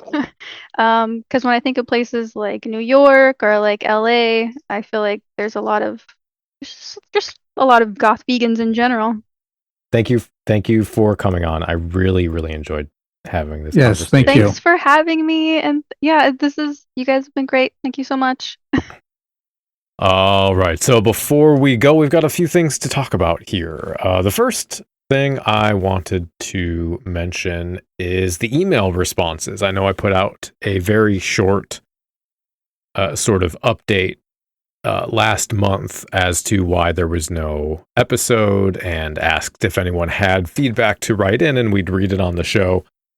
We got one response, which isn't really surprising, honestly, considering that's not something we ever ask for. We don't have a segment where people normally write in. It's something we could do in the future. If that is interesting to you and you'd like to send us an email to, I guess that would be cemeteryconfessions@gmail.com. That would be something fun to either roll into its own episode or throw in at the end of other shows. But we did get one response, so I wanted to read that out. And this is from Laurel. Laurel says, "At last I find myself in a position to be able to think about this message. I keep thinking about how I expected to have an absolute rage stroke during the How Not to Be a Goth episode, but wound up feeling more, this bitch has no idea what she's talking about. You and Trey approached it with admirable even-handedness. I can't believe I'm saying this, but I think I'll go buy another Aurelio Voltaire book. The older I get, the harder I try to stay away from the idea that what I know from experience about goth culture is inherently better than what others know. But sometimes the pointy shoe fits. I agree that goth coded, quote unquote, is nonsense, and that the discussion of goth haute couture is outrageous. To this end, I wanted to offer a goth clothing designer I discovered about a year ago, Jack Attack Clothing, out of Salem, Massachusetts. That's actually pretty funny that came up in this episode. Yeah, I know. Uncoordinated. Yeah. Perfectly. Jack Attack Clothing does absolutely gorgeous small batch designs, mostly femme-oriented. And honestly, she's undercharging for them. I hope she gets hugely famous and that she starts charging what her work is worth. Actually, I think that's kind of a common theme, to be honest, isn't it? People who create art for the sake of creating art, but then also have to sell it to live, tend to undersell themselves. But that's a whole other discussion. Yeah, I mean, they're generally just wanting to sell things for a cost, right? They're discounting their labor most of the time. So they go, oh, this is what it cost me to buy all the components, and let's add just a nominal amount to pad that a little bit, and that's the selling price, and that's what makes sense for a lot of people. And honestly, they should charge more. But at the same point, one of the things that's problematic about capitalism is the strive for constant profit. And so that's where the boundary is you want to, or the line you want to toe is, where is it making it worth your time so you can keep going versus trying to get something that's uber profitable and wanting to expand infinitely as per the capitalist ideal. A barter system, it is basically minimal profit usually, because it's just like, well, I have this, you have that, let's swap it because we both need it. I think there's a point to be said about charging more so you can get a little bit more profit and hopefully be able to do whatever they're doing full time and not have to have all these side gigs. Yeah. Right. Be able to live and afford your own enjoyable things. But not so much that you're worried about shareholder value and this constant seeking of profit and ever increasing number go up. Yeah. I think there's also just some empathy in there usually too. People who are struggling artists kind of thing. It's like, I don't want other people to have to struggle sort of thing. Yeah. And I get that too. I tend to point more towards just the larger companies and that sort of thing, who do that rather than, I think in this case, that's what you're talking about is more of a personal ethical dilemma than anything that's necessarily predatory, just because when you're a small business, like there's only so much you can exploit others, So back to the letter. To swap gears a bit, I've been enjoying the Polyam Jam episode on YouTube. My fiance and I have been functionally monogamous for 3.5 years, but we are very much kitchen table poly. It isn't so much about actively seeking out other relationships, but about letting relationships find their natural level.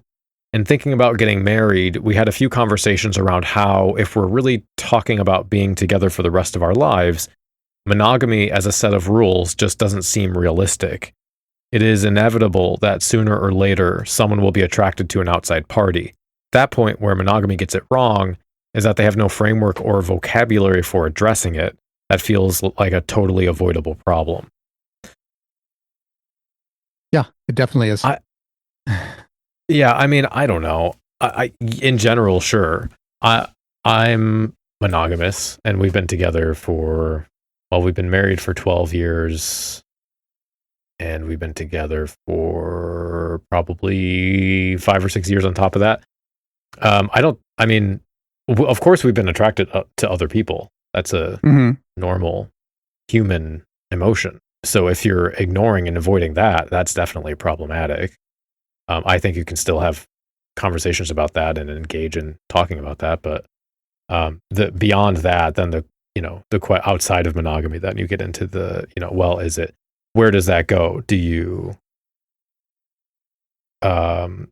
where's the line from flirting to dating to whatever? I don't think people who are monogamous are necessarily pretending that they don't have attractions or to other people. I think that's silly.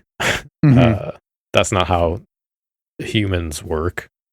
It is silly, but it's portrayed oftentimes enough where if you just express an attraction for another person, you could get into a gigantic argument because the immediate fear of, oh, you're attracted, that means you're going to leave me. Right.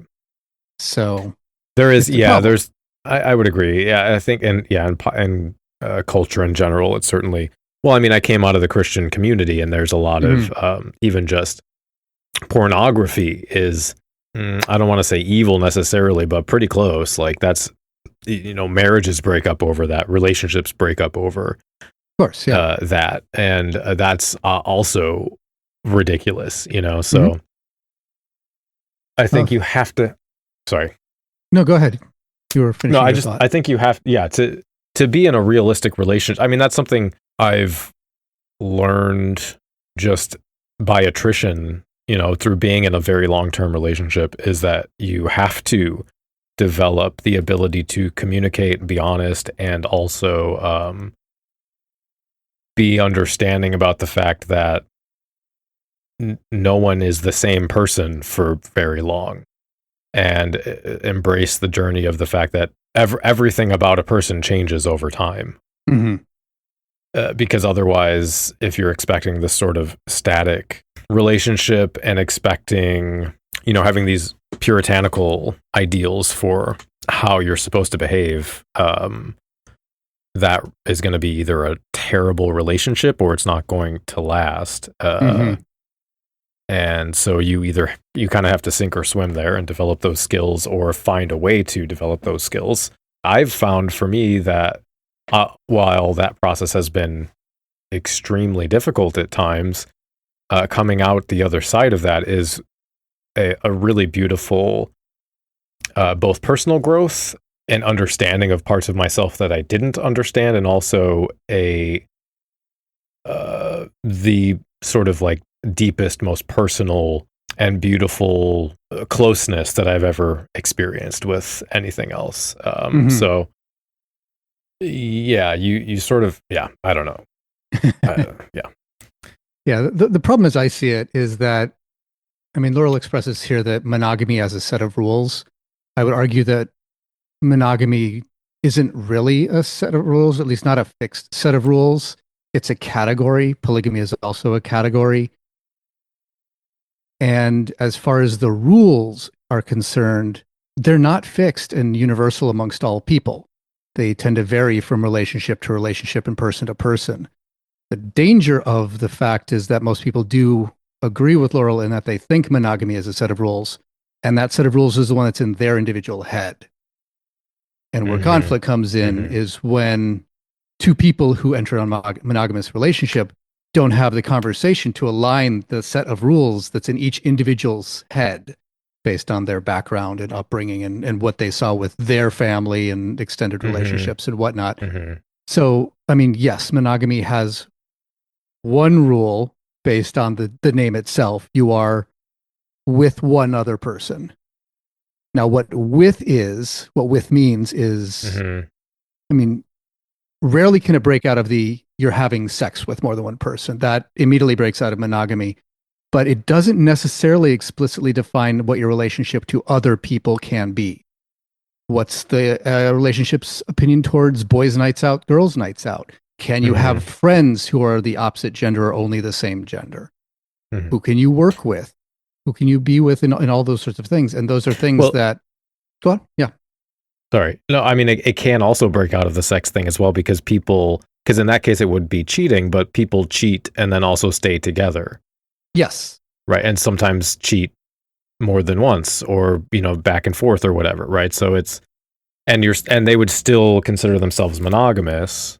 And even within poly, like, there are obviously frameworks for doing polyamory, but those vary, like, you're exactly the same way that you're saying. I know someone who is polyamorous, but is now married to his one partner, and they are, for all intents and purposes, monogamous. Like, one of them stated something to the effect of, I have fallen so much in love with you that I am not interested in other people. Like, that the way that their relationship developed, and while they might still be poly, they're not really poly anymore, right? So there's no, like you're saying, there's no fixed way of doing these things.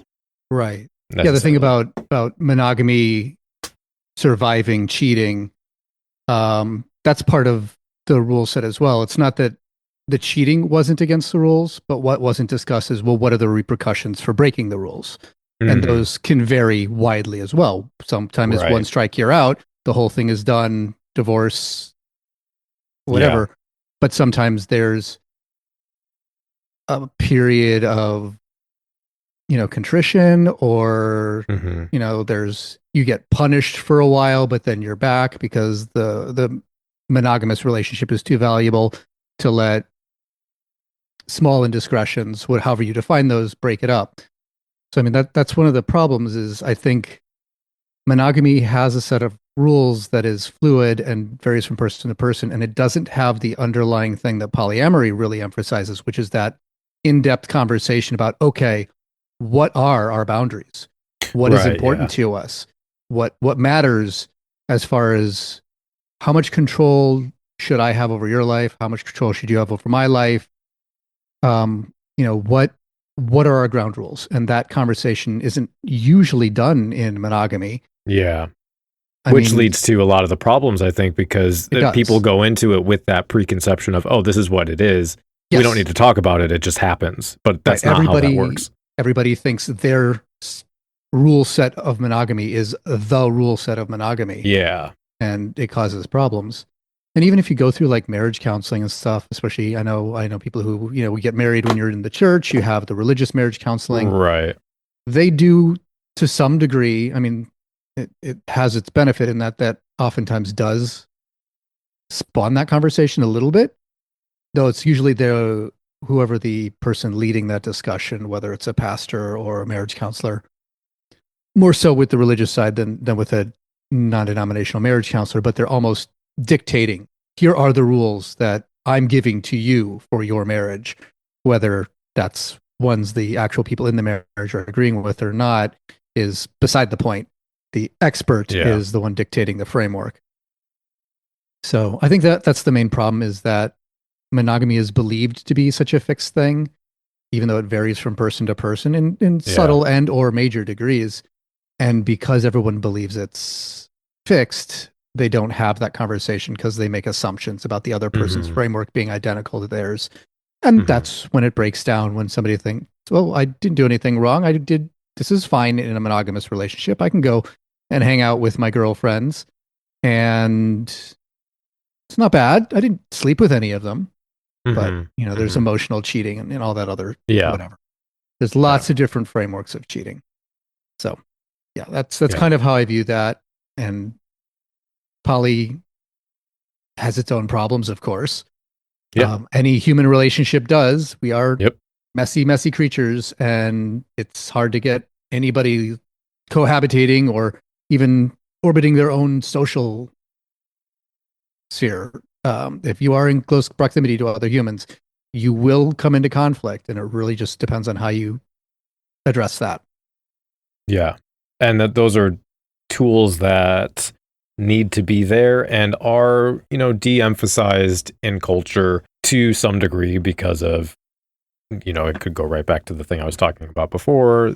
If those are not there and we do not have the tools to mediate each other and to be in communion with each other, then it's same thing as a wedge issue in politics. The two parties aren't dissimilar enough, so they have to use wedge issues to point the finger at other people, other groups. So we are bickering among ourselves and can't organize in any meaningful way. So then to finish this off, Laurel says, on a personal level, I want to let you know that you and your family are in my heart, and I'm so sorry that things are so scary lately. We don't know each other well, but I sincerely do think of you as family of a sort, and I want all good things for you. The email turned out longer than I expected. Thanks for reading this far. I love Cemetery Confessions, by the way. I recently got on Discord. Is it possible to join the show's Discord server? Wishing you ease and peace and abundance in the days, months, and years going forward. All my best, Laurel. Thank you so much for the heartfelt well wishes. I am honored to hear that, and I really appreciate that. I'm glad that we sort of have connected over the years, occasionally over Facebook and other places. And it's been really lovely to sort of also watch your life from afar in a way and feel that sense of connection. The Discord, I did send a response email, but for anyone else wondering, currently the Discord is locked behind Patreon. So if you join at $1 a month, you could probably, I don't know if Patreon lets you join for less than that, but at the lowest level, $1 a month will get you access to Discord. And that's mostly just as a moderation tool, right? It keeps randos out more or less, so that the people that are in there want to be there, are there for the right reasons. And I think it makes for a nice little community. I should probably pop into the Discord server every once in a while. I never use Discord. Yeah, am bad at using Discord. I'm in a few of them, but I try and hang out and chat when I can. But so that's that. Thanks again, Laurel, for writing in. If anyone else wants to send feedback about an episode, tell us why we are wrong about something, share an opinion, share a thought, whatever that you are comfortable being read on the show, you can do that with cemeteryconfessions@gmail.com. So then let's do a quick Sinister Suggestions. So you've got to be interested in death. It's the last great taboo. It's the only taboo left. Precisely. I mean, why is it, do you think, that everyone in here is dressed in black? It's a celebration of death. No, I just like the clothes. Yeah, well, no, I mean, the clothes look good. Yeah, I mean, death looks good. Charles Manson, yeah? No, he was cool.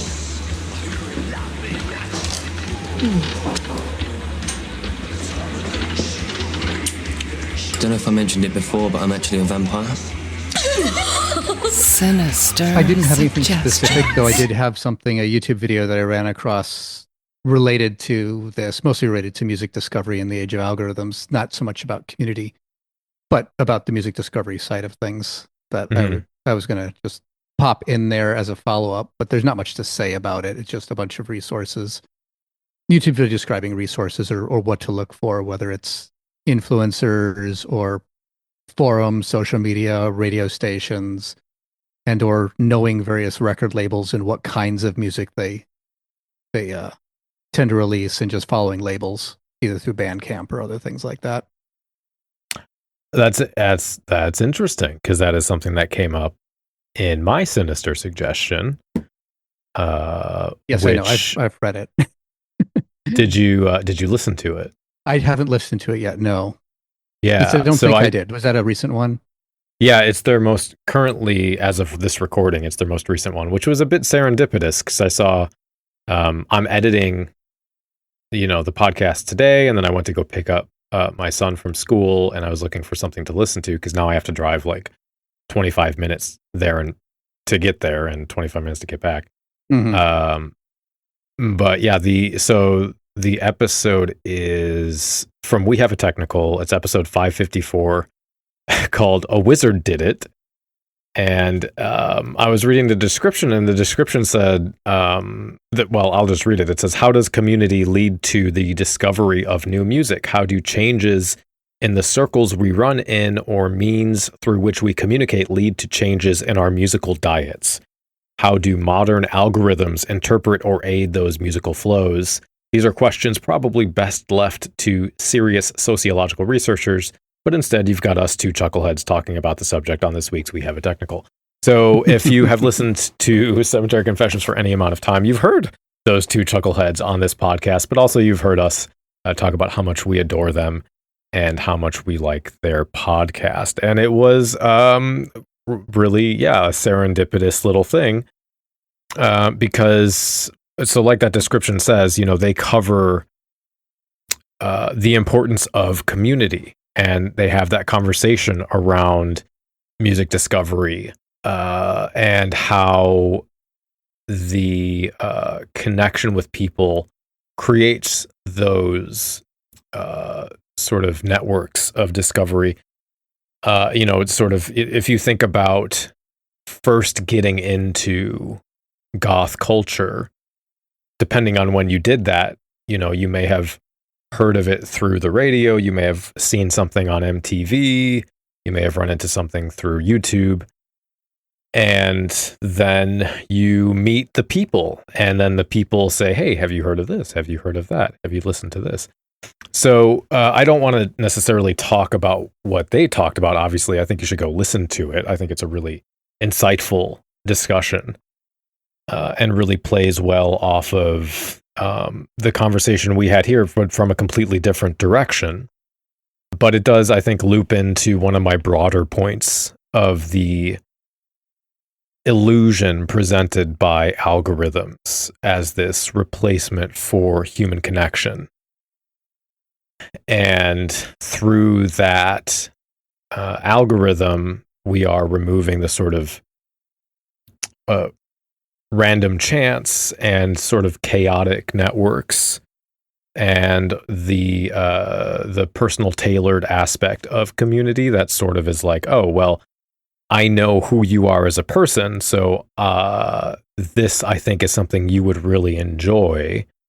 You don't get that from an algorithm. And, the point I made earlier about algorithms, who controls the algorithms? Multi-billion-dollar corporations that don't care about you. They care about squeezing the most profit out of you that they can. And the consequence of those algorithms is the dissolution of these really important networks and connections between people. So, yeah, I think they had a really interesting discussion. I think they deftly address the intractable music aspect of music subculture in the way that is completely unique to we have a technical and I die, you die. And so I definitely recommend heading over to their podcast and listening to that after you finish this one. So that's my recommendation that I ran into. Yeah, I'll definitely have to check that out. I'm about 10 episodes behind. They release a lot of episodes. Yeah, they do. I don't know how they find the time. I don't either. And I've been doing audiobooks lately, so less podcasts and in the middle of some audiobooks currently. So I go back and forth between podcasts and audiobooks. Yeah. We're doing the 2 episodes this month, and I've already decided I'm not doing 2 episodes next month. It's not going to be possible. Maybe the month after that. We'll see how it goes. I don't know. Yeah. Did you want to share anything else about, I'll have links in the show notes for everything we mentioned, anything that you are recommending. Yeah, I think just the link to that YouTube video is pretty good. That's the only thing I'm really thinking of is that one video, because it is directly related to, well, I haven't listened to the podcast episode, but at least directly related to the idea of music discovery outside of the algorithm. And it is also negative or an anti-algorithm kind of advice thing. Yeah. I guess my position is probably is more like, supplementation is okay here and there. Yeah. But once it becomes a replacement, which is what it is aiming to be, that's a problem. Yeah, I agree. I like the algorithm in that oftentimes it says, oh, you're listening to this. I have in my database other people who have also listened to this and they've listened to these other things. Maybe you would like these other things. And it is sort of by proxy getting recommendations from other real people. At least that's the ideal situation. What it was originally, it's now been manipulated, just like it doesn't really radio work was like that manipulated. anymore, does it? I know it doesn't. There's the payola type things that was a radio thing way back in the day. That's now just fine. Jumped into the streaming era. Yeah, but there are interesting things on some streaming services where they do have actual human being curators. I actually read an article relatively recently, I think, with interviews of a bunch of people at Spotify who are curators, and they do, I do this playlist and I do this playlist, and this is how I plan it, and this is how I think of things. And that's interesting to see some of the people behind the playlists that aren't algorithmically generated. Now, of course, we're in a low trust world right now, so is that interview real? Are they making it up? Who knows? Yeah. But I mean, as long as it's interesting. The honest version of that is here are the prompts that I put into ChatGPT to get it to generate a playlist for me. Yeah. I've actually never used prompts to generate playlists. I don't use ChatGPT, but I've used a couple of AI things for various things, but not playlist generation. But then I don't need playlist generation. I generate my own playlist of 4,000 some tracks that I haven't even listened to yet. That I just sort of trying to get through as I continually add stuff more quickly than I listen to it. Yeah, and well, I mean, there's so many playlists. Like even if you just went to YouTube and searched, I mean, that's probably a generic search on YouTube is not going to get you the best playlist. But there's people like Obscura Undead, I Die You Die, obviously. If you follow your local DJ on Bandcamp, that's a type of like playlist. But there's there's all kinds of playlists out there and YouTube channels that do playlists and DJs that create there is in our scene. There's no shortage of playlists to find. Yeah, I'll usually do the search for playlist in YouTube or whatever if I'm like on a road trip with other people and I don't want to inflict my playlist on them of its sheer randomness. I find it better to look for playlists from a specific person or group or channel that I know rather than search, because usually when I do a search, regardless of what platform it's on, it serves me the most generic one. Like, okay, well, this is a playlist of just the hits from Bauhaus and Susie and The Cure and like songs I've heard a million times, or, you know, Twin Tribes and Drab Majesty. And like, okay, yeah, usually I'm trying to find something a little more obscure or a little newer or something like that. But yeah, for me, it's usually I'm not necessarily road tripping with someone who wants to listen to a goth music playlist or some playlist in a genre of something I know real well. But I know that they like this type of music, so I look for a playlist of that type of music and just throw it on. And usually it's the background anyways, because if I'm road tripping with people, I'd rather talk than quietly listen to music as I drive. I think that's it for... I jokingly wrote down, don't watch The Last of Us. Because that's more just a comment for me, because I had already been traumatized by the video game. And my takeaway from watching the episode, season 2, episode 2, was I didn't really need to see that. I didn't need to do that to myself again. But no spoilers. I won't spoil anything. Yeah, I probably need to get into that one of these days. I know very, very tiny little bits and pieces about both the video game and the show. I've not truly experienced either. Got a couple of reaction channels that I think are watching the show, but I haven't watched their watchings of it because I do watch a lot of things that way. And sometimes it's enough to get you a good feel for the show. But yeah, usually it's not. My only significant non-spoiler takeaway from watching the show is that for me personally, because I have watched some reactions and people have very strong emotional reactions and really mirrored a lot of the questions and frustrations and reflexive emotional responses that I went through in this portion of the game. But I did sort of come away from it thinking you do get a different type of relationship to the character when it is a TV show versus a video game. Because in a video game, you're spending, 40, 50 hours with the characters and you're getting a lot more context and getting a lot of different internal thoughts and different angles and sort of sitting with events longer.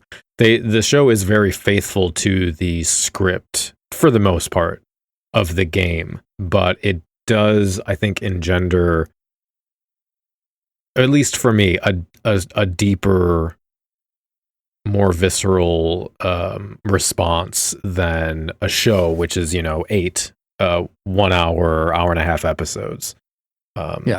So that was my only thought, was just the sort of surprise over the difference in reaction based on the medium. But I guess that's not really a new anything novel. It was just my experience. I mean, even beyond just the sheer difference or disparity in time spent with the characters and with all that. I mean, I don't know if this is true for The Last of Us, but for a lot of video games, you are one of the characters. So you're actually in it. Yeah. So it's happening, you're not just watching it happen, it's happening to you. To you, yeah, there's an embodiment aspect there. That's a good point. Another major part, I think, of the added impact that it has on you as a person. Yeah. Okay, well, we can sort of wrap up there. I do want to mention that we are, as I teased, going to be releasing a second episode this month. It usually comes out 2.5 weeks after this one. Sort of my way of trying to make up for the lack of an episode last month. So we're going to be having a chat with DJ Joe Virus of The Church, famously, and Timothy Stevens, who we had on maybe 3 or 4 years ago to talk about the documentary he was at that point in time starting to make. He was funding through Indiegogo, which is called Dark Sanctuary, The Story of the Church. I have it up in Amazon. I have not watched it yet. Need to. Mm. Well, you got a few days. The documentary is now out, and you can watch it, you can buy it, you can rent it. And we're going to be having them on to talk about the documentary. We're going to be talking about just goth stuff in general as well. Joe Virus has been DJing for like 30 something years, so we'll talk about DJing. He's into modular synths, so Trey might get into some modular synth stuff. I don't know, but I think it's going to be I think it's a great film, and I'll have more to say on that in that episode, but I think it'll be a fun conversation as well. And then we'll be returning after that for with an interview with Obsidian, the goth band Obsidian. We're going to be talking about death rock as a genre. It's both its origins and the modern day relevance to goth as a sort of underappreciated orphan. We're going to be talking about mental health, suicidal ideation, anthropology, gender identity. We'll be talking, I think, a lot about our personal philosophies on death and our experiences with death. Actually, we're going to get into that on the church episode as well. A whole variety of things. We'll be talking about cats. I mean, you'll have to come back for the cats, okay? We love cats here. So if you love cats, you got to come back for the cats. Like and subscribe. So that's what we have coming up. Okay, excellent. Well, then, with that, I will, as always, thank you for spending your time with us, and I hope the journey was as enjoyable for you as it was for the three of us. And until next time, stay dark. The preceding program is a member of The Belfry, a network of blogs, podcasts, and videos for the darkly inclined. Go to thebelfry.rip for more information.